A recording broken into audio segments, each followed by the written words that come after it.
Aggiulicata anche a questo scambio di doni qui ad Agrigento rappresenta con i Tammura di Girgenti e la festa di San Calogero anche lui il bene materiale inserito in questa festa del mandorlo.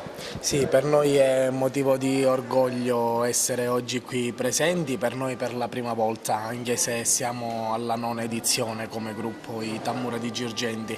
Ringrazio sempre il dottore Parello, Sua Eccellenza il prefetto, il sindaco di Agrigento e il commissario Campo per averci invitato, per averci dato questa possibilità di fare questo scambio, oltre di doni direi sempre scambio culturale.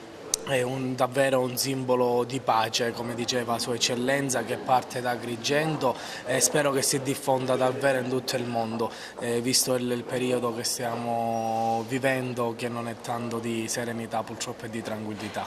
Ecco, che effetto fa essere considerati in questo gruppo diciamo un po' riservato, particolare, immateriale, riconosciuto dall'UNESCO? Sicuramente portare il nome della festa di San Calogero ai tamburinari nel mondo è una cosa insomma abbastanza importante.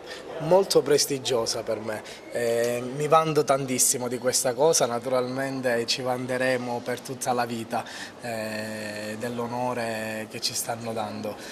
Rappresenteremo quest'anno la festa di San Calogero, una festa naturalmente sentitissima dagli agrigentini, c'è poco da dire, c'è poco da citare perché davvero la portiamo nel cuore ogni anno, o meglio quotidianamente, la figura di San Calogero legata alla figura di Cristo nostro Signore.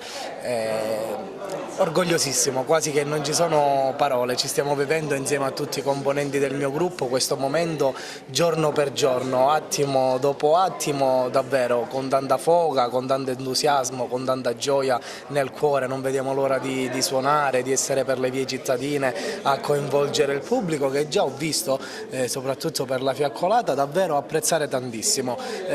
Non voglio peccare di egocentrismo, ma vedo che molte persone attendono il nostro passaggio con molto entusiasmo e ne sono sempre fiero.